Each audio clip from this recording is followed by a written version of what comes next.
Hello, everybody. Welcome to a brand new IGTV episode. I was having this conversation last night and I woke up this morning and thought, I really need to talk about this on IGTV. I really need to talk about this. I write books about this, So one of my books is called The Haters Aren't Who You Think They Are, 27 Ways to Handle Family Who Don't Clap When You Win. Yes, I wrote a book called that. And you can find all of my books on Amazon at overcomingfearbooks.com. You can see all 26 plus books that I talk about fear and faith and finding your fire and finding your focus, and what do you do about haters when they're in your family? Connected to that is today's IGTV episode, because I want to talk about the fact that, you know what? They don't get to tell you what you have to accept from them.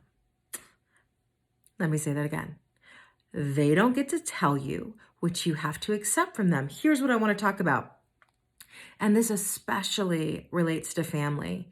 You do not have to accept toxic people into your life, especially family.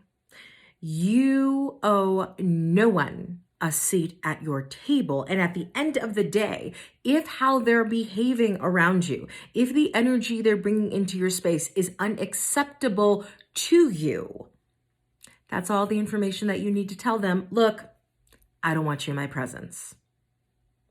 You don't have to explain it. You don't have to debate it.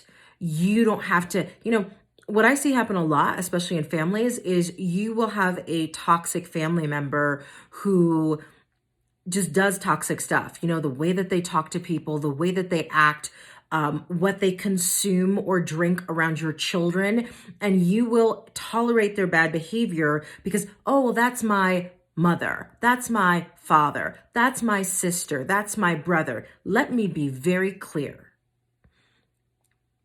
If you would not accept that level of toxicity from a complete stranger or a colleague or an acquaintance, not even a friend in your home, then there's no reason that you should also be accepting that behavior from family members. And here's the thing, toxicity spreads. So if you're going to allow those kinds of people, I don't care what their reasoning is for their toxicity.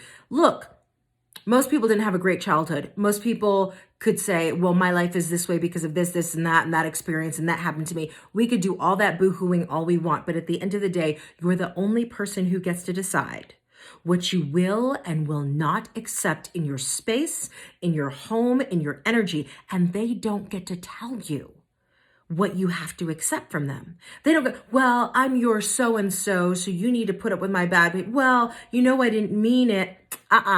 Nope. Your house, your body, your mind, your heart, your rules. They don't get to call the shots. And the problem that I see is so many people feel guilt for setting boundaries with toxic family members because they feel like, but I'm there, we're blood, right? We're blood, we're related. How can I turn my back on them? Can I help you out with something? The moment they violate your boundaries, the moment they treat you like dirt, the moment they come in your house and they disrespect and dishonor your home, they are treating you like dirt. So all bets are off, buddy. All bets are off.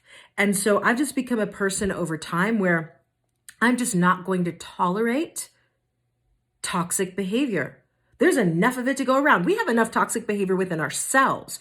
Do we need additional toxicity? No, we do not. We got enough to deal with on our own. We do not need any help. And so I want you to understand at the end of the day, you have every right to say to somebody, even if it's your mother, even if it's your father, even if it's your brother or your sister, I love you, but loving you doesn't mean I'm going to stay in relationship with you. Loving you might mean I need to love you from afar because you do not know how to respect me. And I do not want you exposing yourself and your toxicity to my children. And therefore, I'm making the decision to not have you be a part of my life. Doesn't mean I don't love you, but I can love you and not be around you.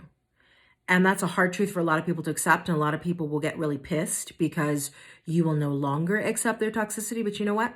That's their issue. That's not yours. So just remember, they don't get to tell you what you have to accept from them. You get to decide what you will and will not accept from them.